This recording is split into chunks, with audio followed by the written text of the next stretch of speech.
Muli namin ipakikita sa inyo kung gaano kahanda na ang lungsod ng Santa Rosa, Laguna sa June 6 sa unang araw ng pasukan itong taong ito, 2011. Andito na po ang kabuuan ng lungsod ng Santa Rosa, Laguna, Mayor Arlene Arcillas. Good evening, Rose. Good evening po sa ating mga manonood. So nakita naman natin, no, yung Brigada Eskwela natin. Nagbigay din po ang inyong lingkod sa lahat ng mga paaralan ng konting mga pintura po. In addition dun sa mga nakalap din nila ng mga donations. For June 6 ay magpapaikot pa tayo ng team. Ako po ay sasama para po i-check ang kalalagayan ng ating mga paaralan. Sina nga po, atin na pong pinasinayahan. Inaugurate po, binless ang ating bagong building ng Balibago National High School. 24 classrooms po yun. Kasi ang Balibago po natin, National High School, ay napakarami pong estudyante. Ratio natin ng teacher to student. Normally, syempre, gusto natin 1:45.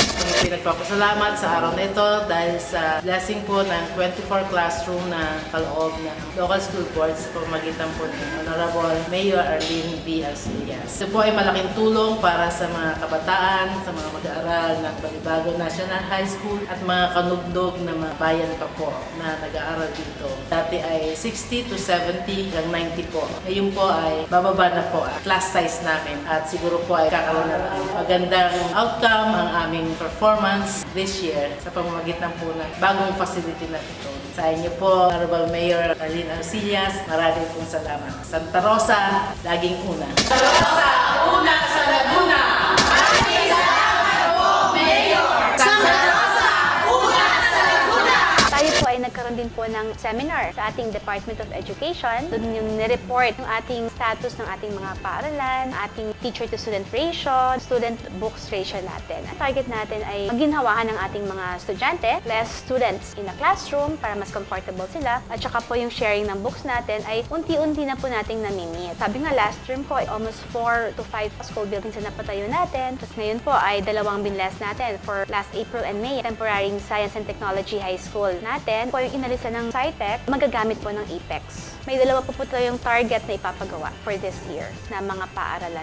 Ang DepEd Santa Rosa City ay handang-handa na sa pagbubukas ng kanyang klase. Malinis na lahat ang paaralan. Salamat sa mga guro at sa mga magulang na nakisama sa aming Brigada Eskwela. Pasok ng bata sa Lunes ay ito ay regular class na. Ready na rin ang HR namin para punan yung mga guro, yung mga eskwelahan na kulang pa sa mga guro. Dito, inaasahan namin ang tulong ng aming City Mayor, si Mayor Arlene, na taon-taon naman ay ginagawa niya na lahat ng pangangailangan ng paaralan ay kaniyang pinupunan. Kaya hindi na ito magiging dahilan upang ang mga bata ay hindi pumasok sa paaralan. Namimigay din ang ating mayor ng mga kagamitan, lalo na sa grade 1 at sa kinder, bag, notebook, paper. Kaya maluwag na maluwag para sa ating mga magulang na himukin nilang lahat ay pumasok. Huli namin sinasabi, ang aming anak Santa Rosa, angat sa kaunlaran. We are celebrating now, May 31 po, ang World No Tobacco Day natin. Ang ating po namang ordinances na papatupad po ng mga batas natin sa hindi paninigarilyo at yung mga bawal pong lugar ay nasa 3rd reading na po. Naka-indicate doon yung mga hindi pwedeng areas na hindi ka pwedeng magbenta ng sigarilyo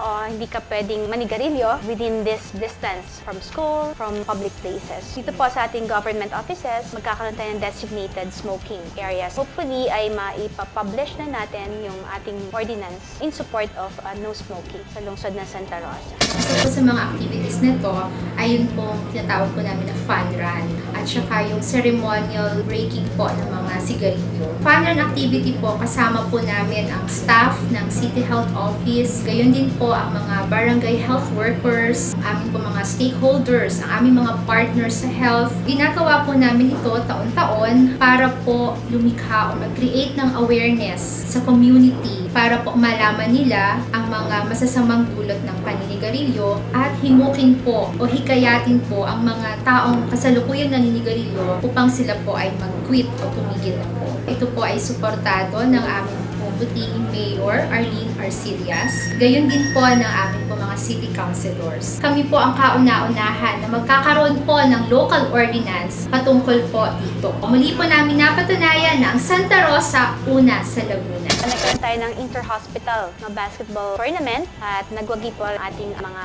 inilaban doon from our Santa Rosa Community Hospital. So binabati ko sila, most valuable player sa atin po rin galing ang ating MVP. Ito po ay project ng Binyan Doctors. So binabati ko po ang ating mga players, basketball players natin, basketball team natin mula sa Santa Rosa Community Hospital. Last May 28, we celebrated National Flag Day at nag-memo po tayo na dapat meron pong mga Philippine flag ang ating mga buildings, ang ating pong mga poste, naglagay tayo ng Philippine flag, and we have our